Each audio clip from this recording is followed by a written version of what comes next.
नमस्कार, मैं हूं सत्यपाल और आप देख रहे हैं CWB हिंदी न्यूज। आज 23 जनवरी 2023 दिन सोमवार। आइए एक नजर डालते हैं सबसे पहले सुर्खियों पर। हरियाणा सरकार का कड़ा फैसला, 48 अधिकारियों और कर्मचारियों को नौकरी से बाहर का रास्ता दिखाया। सुप्रीम कोर्ट के फैसलों की कॉपी अब हिंदी में भी। CGI बोले जल्द ही दूसरी भाषाओं में भी कोर्ट के फैसले मिलेंगे, प्रधानमंत्री ने की तारीफ। भारत हॉकी वर्ल्ड कप से बाहर, न्यूजीलैंड ने पेनल्टी शूटआउट में 5-4 से हराया। पेट्रोल डीजल के दाम कम करें, पेट्रोलियम मंत्री की तेल कंपनियों से अपील, कहा अगर घाटे से उबर चुके हैं तो कीमतें घटाएं। श्री कृष्णा आयुष विश्वविद्यालय अपडेट, रीअपियर व मर्सी चांस परीक्षा फॉर्म भरने की डेट शीट जारी। विद्यार्थी 23 जनवरी से लेकर 27 जनवरी 2023 तक सामान्य परीक्षा शुल्क के साथ ऑफलाइन माध्यम से संबंधित कॉलेज में फॉर्म जमा करा सकते हैं। एयर इंडिया की republic day sale, fly AI sale में 1705 रुपए में बुक करा सकते हैं फ्लाइट टिकट।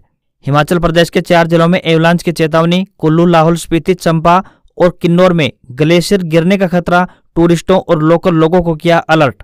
और अब खबरें विस्तार से।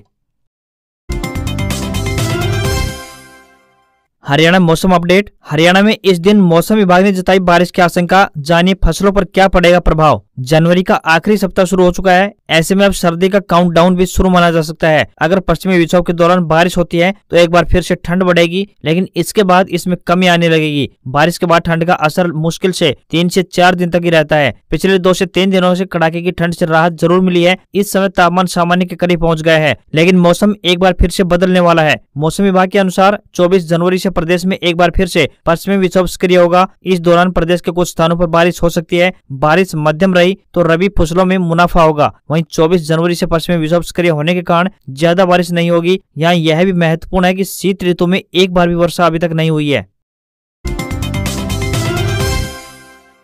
हरियाणा SSC CET अपडेट, युवाओं की बड़ी चिंता, ग्रुप C और ग्रुप D के लिए बनेंगे अलग अलग पोर्टल। हरियाणा कर्मचारी चयन आयोग यानी हरियाणा SSC की तरफ से की जाने वाली ग्रुप C की 42,000 पोस्ट की भर्ती की प्रतीक्षा अब और बढ़ चुकी है, क्योंकि आयोग द्वारा इसके लिए 2 पोर्टल बनाए जा रहे हैं। रिजल्ट आने के बाद भी आयोग प्रक्रिया में उलझा हुआ है, जिसके कारण 3,57,000 युवाओं की चिंता बढ़ी हुई है। इन दोनों पोर्टलों पर ग्रुप C व ग्रुप D के लिए अलग अलग जानकारी मांगी जाएगी। ग्रुप C के लिए जिन 3,57,000 युवाओं ने परीक्षा पास की है, उनसे डॉक्यूमेंट अपलोड करने के लिए इस पोर्टल पर आवेदन करने को कहा जाएगा। वहीं डॉक्यूमेंट अपलोड करने के लिए 15 से 20 दिन का वक्त दिया जाएगा। इसके बाद डॉक्यूमेंट्स की जांच की जाएगी, फिर उसी आधार पर युवाओं की मेरिट तैयार की जाएगी। जहां आयोग की तरफ से जनवरी में ही भर्ती प्रक्रिया शुरू करने का दावा किया जा रहा था, अब इसमें देर होती दिखाई दे रही है। वहीं मार्च में ग्रुप D के लिए परीक्षा होनी है। इसके लिए पहले ही 10,50,000 युवा आवेदन कर चुके हैं। इसमें और भी युवा शामिल होंगे।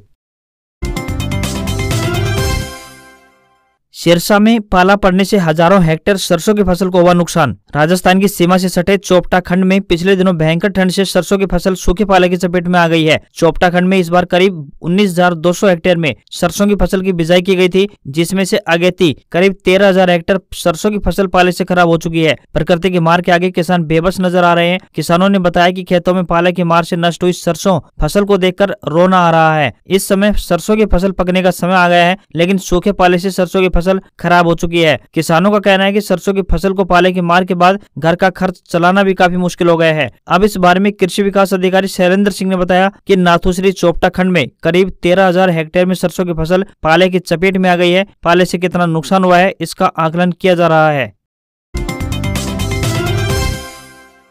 लगातार दूसरे साल गणतंत्र दिवस परेड में दिखेगी हरियाणा की झांकी, ये होगा आकर्षण का केंद्र। ऐतिहासिक राजपथ जो अब दशकों तक गणतंत्र दिवस की शान होता था, अब कर्तव्य पथ बन चुका है। यह गणतंत्र दिवस पहला अवसर होगा जब देश के अति विशिष्ट लोगों की उपस्थिति में समारोह का आयोजन होगा। कर्तव्य पथ पर परेड निकलेगी और अलग अलग राज्यों की कला संस्कृति से लवरेज झांकियां भी इस पथ से होकर गुजरेंगी। गत वर्ष 8 सितंबर को प्रधानमंत्री श्री नरेंद्र मोदी ने कर्तव्य पथ का उद्घाटन किया था। उस दिन के बाद से राजपथ इतिहास के पन्नों में सिमट कर रह गया है। इस बार गणतंत्र दिवस समारोह का गवाह बनने वालों को कर्तव्य पथ पर काफी कुछ बदला सा नजर आने वाला है। समारोह देखने वालों को सीटिंग अरेंजमेंट भी बिल्कुल नया नजर आएगा। वहीं पूरे कर्तव्य पथ पर बड़ी बड़ी स्क्रीन लगाई गई है। कर्तव्य पथ को देखने के लिए देश विदेश से लोग बड़ी संख्या में पहुंच रहे हैं और इसके उद्घाटन के बाद होने वाली परेड अपने आप में कई मायनों में ऐतिहासिक बनने वाली है। इस बार दिल्ली में कर्तव्य पथ पर हरियाणा का गौरव देश ही नहीं बल्कि विदेशी लोगों के लिए भी आकर्षण का केंद्र बनेगा। हरियाणा द्वारा इस बार 26 जनवरी की परेड में श्री कृष्ण के विराट स्वरूप की झांकी बनाई गई है। इतिहास में ऐसा पहली बार हो रहा है जब 26 जनवरी की परेड में लगातार दूसरे साल हरियाणा की झांकी को प्रदर्शित किया जाएगा। पिछले साल की बात करें तो खेलों में नंबर 1 हरियाणा की थीम पर झांकी राजपथ पर चली थी। इस बार अंतर्राष्ट्रीय गीता महोत्सव की थीम पर झांकी तैयार की गई है। झांकी में श्री कृष्ण के विराट स्वरूप को कमल पर सवार दिखाया गया है। साथ ही शेषनाग अपने फन से श्री कृष्ण को ढके हुए हैं। वहीं झांकी में श्री कृष्ण अपने विराट स्वरूप के साथ ही अर्जुन को गीता का ज्ञान भी दे रहे हैं। स्वरूप के पीछे अर्जुन का रथ है और अर्जुन बैठकर गीता का ज्ञान ले रहे हैं।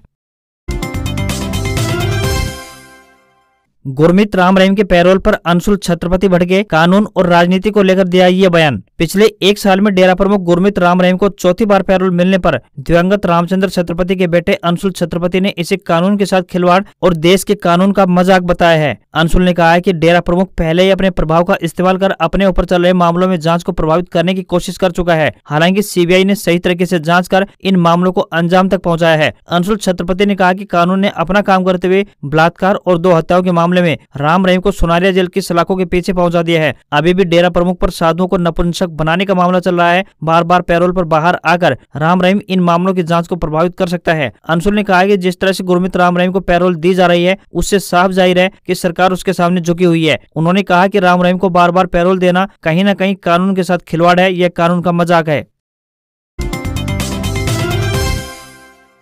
पंचकुला चंडीगढ़ बॉर्डर पर हालात तनावपूर्ण, मंत्री संदीप सिंह की गिरफ्तारी को लेकर हजारों लोगों की भीड़। जूनियर महिला कोच द्वारा हरियाणा के मंत्री संदीप सिंह पर लगाए गए यौन उत्पीड़न के आरोपों को लेकर प्रदेश सरकार की मुश्किलें कम होने का नाम नहीं ले रही हैं। महिला कोच केस मामले में मंत्री संदीप सिंह को कैबिनेट से बर्खास्त करने और साथ ही गिरफ्तारी की मांग को लेकर राज्य की विभिन्न यूनियन ने पंचकुला में हल्ला बोल दिया है। सभी ने एक स्वर में आवाज उठाते हुए मंत्री के खिलाफ कड़ी कार्रवाई अमल में लाने की मांग की है। हरियाणा भर से करीब 15 से ज्यादा यूनियन एक साथ हजारों की संख्या में लोग चंडीगढ़ पहुंचे हैं। यूनियनों ने मांग उठाई है कि मंत्री संदीप सिंह को कैबिनेट से बर्खास्त किया जाए और जूनियर महिला कोच से यौन उत्पीड़न मामले में उनको जल्द से जल्द गिरफ्तार किया जाए। फिलहाल प्रदर्शनकारियों को पंचकुला पुलिस ने चंडीगढ़ बॉर्डर पर बैरिकेड लगाकर रोक रखा है। स्थिति लगातार तनावपूर्ण बनी हुई है। प्रदर्शनकारी किसी भी सूरत में चंडीगढ़ सीएम आवास पर जाना चाहते हैं तो वहीं यूनियन के शीर्ष नेतृत्व का कहना है कि मंत्री संदीप सिंह को खट्टर सरकार बचाने का काम कर रही है। हरियाणा में अब कांग्रेस हाथ से हाथ जोड़ो यात्रा का करेगी आयोजन। भारतीय राष्ट्रीय कांग्रेस ने 23 अगस्त 2022 को एआईसीसी के मुख्यालय यानी अखिल भारतीय कांग्रेस कमेटी से भारत जोड़ो यात्रा का लोगो, वेबसाइट और टैगलाइन लॉन्च की, जिसके बाद राहुल गांधी ने 7 सितंबर 2022 को कन्याकुमारी से इस यात्रा की शुरुआत की थी। लगभग 3570 किलोमीटर लंबी और 150 दिनों तक चलने वाली इस यात्रा को भारत जोड़ने की बात कह करके शुरू किया गया था। फिलहाल राहुल गांधी की भारत जोड़ो यात्रा कश्मीर में अपने आखिरी पड़ाव पर पहुंच चुकी है। अब कांग्रेस पार्टी 26 जनवरी यानी गणतंत्र दिवस से हरियाणा में एक नया कार्यक्रम शुरू करने जा रही है, जिसका नाम हाथ से हाथ जोड़ो अभियान रखा गया है। मीडिया में खबर है कि हरियाणा के 7 जिलों में राहुल गांधी की भारत जोड़ो यात्रा की सफलता को देखते हुए पार्टी ने यह बड़ा फैसला किया है और यह स्वाभाविक भी है। कोई भी पार्टी अपने वोटरों तक पहुंचने के लिए तरह तरह के हथकंडे अपनाती है। पूर्व मुख्यमंत्री भूपेंद्र सिंह हुड्डा बोले 2024 के चुनाव के लिए कांग्रेस का एक एक कार्यकर्ता पूरी तरह से है तैयार। पूर्व मुख्यमंत्री और नेता प्रतिपक्ष भूपेंद्र सिंह हुड्डा ने प्रेस वार्ता को संबोधित करते हुए कहा कि साल 2024 के चुनाव के लिए कांग्रेस का एक एक कार्यकर्ता पूरी तरह से तैयार है। उन्होंने कहा कि जनता कांग्रेस को जिताने का मन बना चुकी है। राहुल गांधी की भारत जोड़ो यात्रा को हरियाणा में मिला ऐतिहासिक समर्थन जनता के मूड को बताता है। चुनाव के लिए बीजेपी की तैयारियों के संदर्भ में पूछे गए सवाल के जवाब में भूपेंद्र सिंह हुड्डा ने कहा कि जनता बीजेपी और जेजेपी को पटकनी देने के लिए कमर कस चुकी है। आम जनता के सामने समस्याओं का अंबार लगा हुआ है। भ्रष्टाचार, बेरोजगारी, महंगाई, बढ़ते अपराध और नशे जैसे मुद्दों को लेकर कांग्रेस जनता के बीच में जाएगी। निश्चित तौर पर कांग्रेस को जनता का समर्थन मिलेगा। भूपेंद्र सिंह हुड्डा ने ई टेंडरिंग का विरोध कर रहे सरपंचों का भी समर्थन किया। उन्होंने कहा कि सरकार को चुने हुए प्रतिनिधियों पर भरोसा कर उन्हें गाँव के विकास कार्य करवाने का मौका देना चाहिए। सरकार अपना अड़ियल रवैया छोड़कर सरपंचों को ई टेंडरिंग के जंजाल से छुटकारा दे। कांग्रेस के हाथ से हाथ जोड़ो कार्यक्रम के बारे में बताते हुए नेता प्रतिपक्ष भूपेंद्र सिंह हुड्डा ने कहा कि 25 तारीख को पार्टी की बैठक होने जा रही है। हरियाणा कांग्रेस इस कार्यक्रम को सफल बनाने के लिए कोई कोर कसर नहीं छोड़ेगी। रणदीप सिंह सुरजेवाला बोले उच्च शिक्षण संस्थानों को दुकानों में बदलने की साजिश रचने में जुटी खट्टर सरकार। कांग्रेस महासचिव और सांसद रणदीप सिंह सुरजेवाला ने हरियाणा के विश्वविद्यालयों की पढ़ाई को सेल्फ फाइनेंस कोर्सेज में बदलने की मंशा पर मुख्यमंत्री मनोहर लाल खट्टर के बयान पर बड़ा हमला बोला है। उन्होंने कहा कि शिक्षा का निजीकरण कर सरकारी शिक्षा पर ताला लगाने की भाजपा जसपा सरकार की दुर्भावना उजागर हो गई है। विद्यार्थी वर्ग को शिक्षा के अधिकार से वंचित रखने का यह घिनौना षड्यंत्र है। रणदीप सिंह सुरजेवाला ने कहा कि हरियाणा के सैकड़ों सरकारी विद्यालयों पर ताले लगाने के बाद खट्टर सरकार ने प्रदेश के विश्वविद्यालयों में भी निजीकरण का मॉडल लागू करने के लिए उच्च शिक्षा को औने पौने दामों पर बेचने का अभियान छेड़ दिया है। उन्होंने इसे गरीब व कमेरे वर्ग को शिक्षकों से वंचित करने का षड्यंत्र करार देते हुए कहा कि प्रदेश की युवा सरकार की इस शिक्षा विरोधी साजिश के खिलाफ खट्टर दुष्यंत चौटाला की जोड़ी को कभी माफ नहीं करेंगे। सूक्ष्म खाद्य प्रसंस्करण उद्यमों के विकास के लिए 35% सब्सिडी ऋण के लिए ऑनलाइन आवेदन करें। जींद के उपायुक्त मनोज कुमार ने बताया कि PMFME यानी Pradhan Mantri formalisation of micro food processing enterprises scheme के तहत अपने सूक्ष्म खाद्य उद्यमों को बढ़ाने एवं 35% की सब्सिडी के साथ बैंक ऋण पाने के लिए उद्यमी आवेदन कर सकते हैं। बैंक से लोन लेने पर 35% सब्सिडी यानी अधिकतम 10 लाख रुपए तक दिए जाने का प्रावधान है। इसके अलावा जिले के खाद्य प्रसंस्करण उद्यमों के तहत नए स्थापित उद्योग लगाने के लिए भी बैंक से लोन एवं सब्सिडी उपलब्ध होगी और उद्यमी को उत्पादों के लिए ट्रेनिंग और तकनीकी सहायता दिए जाने का भी प्रावधान किया गया है। वित्तीय सहायता प्राप्त करने के लिए एक परिवार से केवल एक व्यक्ति पात्र होगा। आवेदन करने के लिए आवेदक की आयु की बात करें तो 18 वर्ष से अधिक होनी चाहिए। योजना में ऋण प्राप्त करने के लिए पोर्टल पर ऑनलाइन आवेदन कर सकते हैं।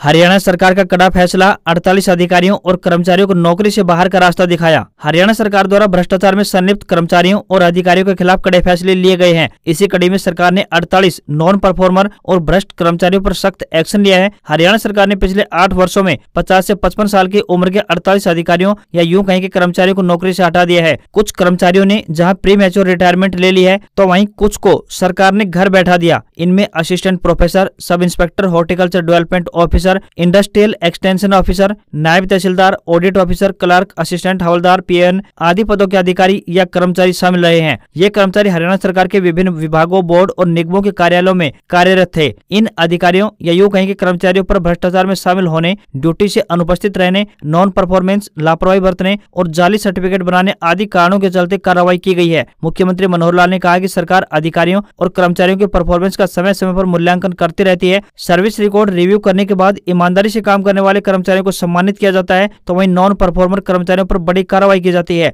गौरतलब है कि सरकारी नियमों के मुताबिक ठीक काम न करने वाले अधिकारी या कर्मचारी 50 से 55 वर्ष की आयु या यूं कहें कि 20 वर्ष की नौकरी के बाद नौकरी से हटा सकती है। लेकिन पूर्व की सरकारों ने जनता के भलाई के लिए बने इस नियमों को कठोरता से लागू नहीं किया, जिसकी वजह से नौकरी के लिए नाकाबिल हो चुके अधिकारी व कर्मचारी भी नौकरी करते रहे।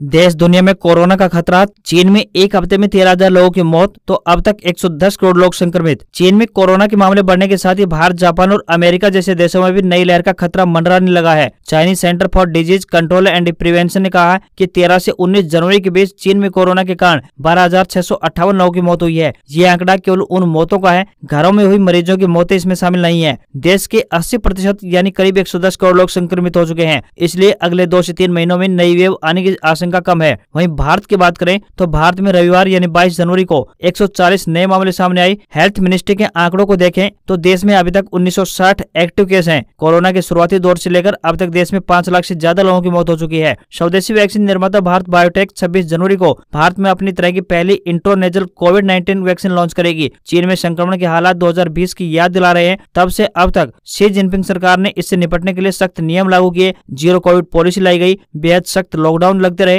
तमाम दावों और वादों के बावजूद कोरोना कंट्रोल नहीं हो पाया। भारत हॉकी वर्ल्ड कप से बाहर, न्यूजीलैंड ने पेनल्टी शूटआउट में 5-4 से हराया। एन मौके पर चोटिल हुए Sreejesh. Bharat hockey world cup में मेडल की दौड़ से बाहर हो गया है। रविवार को क्रॉसओवर मुकाबले में न्यूजीलैंड ने भारत को पेनल्टी शूटआउट में 5-4 से हरा दिया। निर्धारित समय तक दोनों टीमें 3-3 से बराबरी पर थी। दोनों ही टीमों ने 9-9 प्रयास किए। इसमें न्यूजीलैंड ने 5 तो वहीं भारत ने 4 गोल दागे। दिन के एक अन्य क्रॉसओवर मुकाबले में स्पेन ने जीत हासिल की। उसने मलेशिया को पेनल्टी शूटआउट में 2-4, 2-3 से हराते हुए क्वार्टर फाइनल में प्रवेश कर लिया। बैंकों ने एफडी की ब्याज दरों में की बढ़ोतरी। एफडी कराने से पहले यहां देखिए एसबीआई और केनरा बैंक सहित देश के 7 बड़े बैंक कितना ब्याज दे रहे हैं। हाल ही में देश के 2 बड़े बैंक केनरा और इंडसइंड बैंक ने फिक्स्ड डिपॉजिट या यूं कहें कि एफडी पर मिलने वाले ब्याज में बढ़ोतरी की है। इससे पहले बैंक ऑफ बड़ौदा और पंजाब नेशनल बैंक्स भी ऐसा कर चुके हैं। ऐसे में अगर आप इन दिनों अपने पैसों की एफडी कराने की सोच रहे हैं तो आपको ये पता होना चाहिए कि देश के प्रमुख बैंक एफडी पर कितना ब्याज दे रहे हैं। हम आपको बताने जा रहे हैं कि 5 साल की एफडी अगर आप कराते हैं तो कौन सा बैंक कितने प्रतिशत ब्याज दे रहा है। सबसे पहले बात SBI यानी स्टेट बैंक ऑफ इंडिया की। तो SBI 5 साल की अगर आप FD कराते हैं तो 6.25% की दर से आपको ब्याज देगा। वहीं कैनरा बैंक की बात करें तो ये 6.50 की दर से आपको ब्याज देगा। वहीं इंडसइंड बैंक 7.25% की दर से ब्याज देगा। वहीं बैंक ऑफ बड़ौदा की बात की जाए तो 6.25% की दर से आपको ब्याज देगा। वहीं PNB यानी पंजाब नेशनल बैंक की बात करें तो 6.50 की दर से आपको ब्याज देगा। वहीं HDFC बैंक और ICICI बैंक यानी दोनों ही बैंक 7% की दर से आपको ब्याज देंगे। साथ ही सरकार इस बार के बजट यानी 2023-24 में इनकम टैक्स स्लैब में बदलाव कर सकती है। 2 सरकारी सूत्रों के हवाले से राइटर्स ने इसे लेकर एक रिपोर्ट पब्लिश की है। वहीं एक अन्य एक्सपर्ट का कहना है कि इस बार इनकम टैक्स छूट की सीमा को 2.5 लाख रुपए से बढ़ाकर 5 लाख रुपए किया जा सकता है। अगर आप बेरोजगार हैं तो ध्यान रखिए, अगले 2 महीने में आपके पास 27,000 से ज्यादा पदों पर नौकरी के लिए ऑप्शन है। इसके लिए 10वीं पास से लेकर ग्रेजुएट तक अप्लाई कर सकते हैं। सबसे खास बात है कि इन जॉब में आप 20,000 रुपए से लेकर 2,40,000 रुपए तक की सैलरी मिल सकती है। ये जॉब भी शिक्षा विभाग, रेलवे जैसे 9 बड़े विभागों में निकली है। इसके लिए कैंडिडेट्स को अलग अलग सिलेक्शन प्रोसेस से होकर गुजरना होगा। रिटन टेस्ट, फिजिकल टेस्ट और डॉक्यूमेंट वेरिफिकेशन के आधार पर कैंडिडेट्स का सिलेक्शन किया जाएगा। आपको यहाँ पर बता दें कि राजस्थान शिक्षा विभाग में 9,712, कर्मचारी चयन आयोग में 11,409, भारतीय रेलवे में 1,758, राजस्थान रिफाइनरी में 142, केंद्रीय रिजर्व पुलिस बल में 1,458, वेस्टर्न कोल्ड फील्ड्स लिमिटेड में 135, राजस्थान हेल्थ डिपार्टमेंट में 3,309, असम राइफल्स में 95 और नाबार्ड में कंसल्टेंट्स के पदों पर यह भर्तियां निकली हैं। सरकारी स्कूलों में टीचर बनने का सपना देख रहे युवाओं के लिए भी अच्छी खबर है। राजस्थान के शिक्षा विभाग ने Mahatma Gandhi English medium school में 9,712 पदों पर वैकेंसी निकाली है। इसमें से 9,108 पद नॉन TSP क्षेत्र के लिए होंगे, जबकि 604 पद TSP क्षेत्र के लिए होंगे। इसके लिए उम्मीदवार 1 मार्च तक आवेदन कर सकते हैं। हालांकि शिक्षा विभाग की यह भर्ती संविदा के आधार पर की जानी है। आज खबरों में बस इतना ही।